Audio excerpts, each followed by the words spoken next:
asalaamaaleykum wa rahmatullah mbokk yi ñu ngi leen di nuyu di leen ziyaara seeni mbokk waa taxawu sunu tarixa tijaniya ñoo ñëwoon tey rek bëggoon def ay leeral ak ay jàngat ci jëmale ci soxna soos nga xam ni ki ñuy wax Kaja Thiam moo jëloon ay kaddu yu ñaaw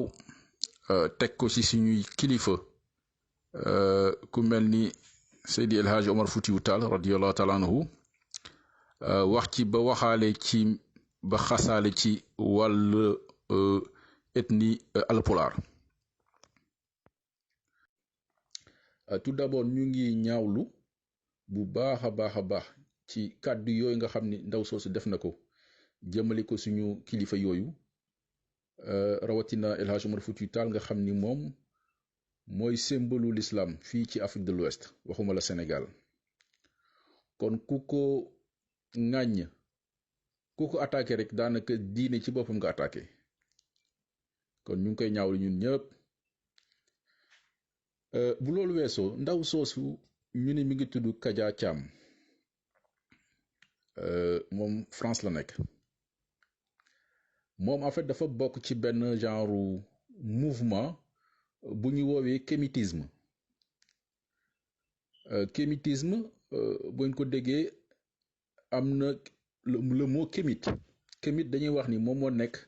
li muy signifié mooy terre noire te lii yëpp dafay dellu ci Égypte antique maanaam Égypte bi nga xamee ni ay pharaon ñoo fa nekk te histoire wala boog boroom xam-xam yi wane nañ ni pharaon yi njëkk ay nit ñu ñuul lañu woon ba Cheikh Anta Diop wax na ci def na ci ay gëstu yu am solo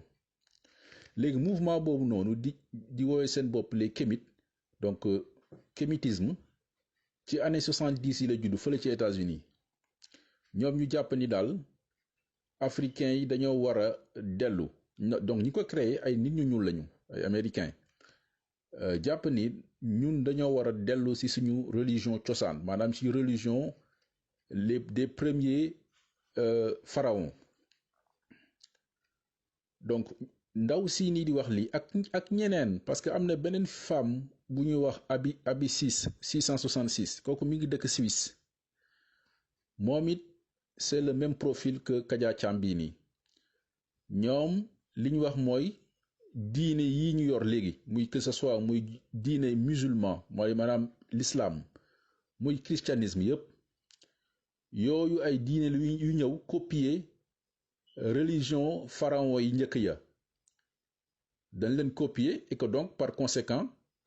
nekkuñ ay dëgg-dëgg ay religion yu wér ñoom loolu moo nekk seen conception loolu moo nekk seen idéologie donc liñ fi nekk di def mooy xeex diine donc ñoom ñëpp la ñuy xeex maanaam képp koo xam ne diine nga rek maanaam bokk nga ci li ñu woowee religion monothéiste en tout cas wala religion révélée muy diine l'islam christianisme ak judaïsme ñooñu la ñuy combattre ñoom li ñu jàppee ñoom seen diine bi mooy maanaam philosophie la pour ñoom diine la vraie religion mooy diine bi nga xam moom la pharaon yooyu noonu amoon pharaon mooy Firawna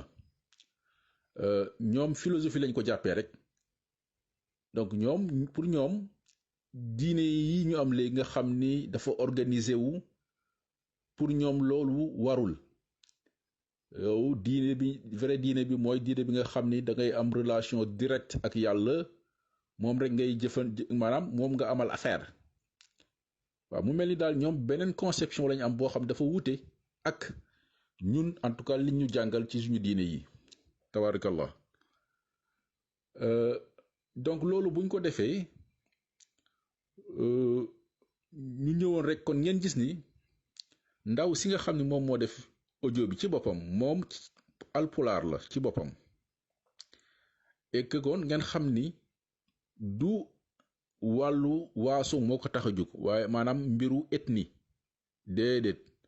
ndax am na yeneen audio yoo xam ni sax moom ma ngi cay saaga ñëpp ñoo xam ne dañuy revendiquer diine notamment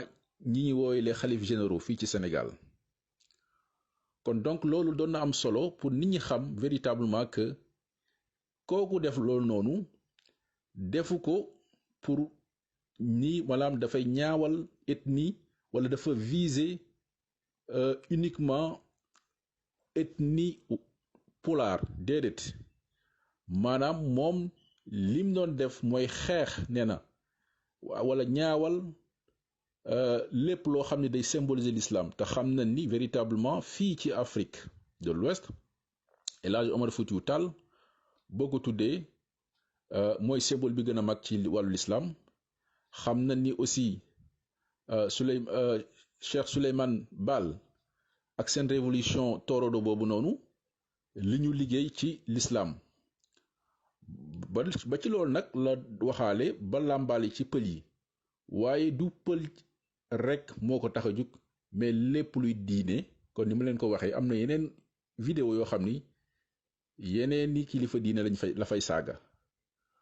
kon loolu moo ñu taxoon a jug pour véritablement rek wane ndax dafa mel ni ñu bari xamuñu ndaw si lan moo ko taxoon a jug ak lan mooy mébétam ñu jëm ko leeral ak suñu kemtulaay liñ ci mën liñ ci xam deuxième chose bi rek wane ni effectivement du loo xam ni ay nit yoo xam ne dañoo jug rek pour di xas wala di ñaawal ethnie pulaar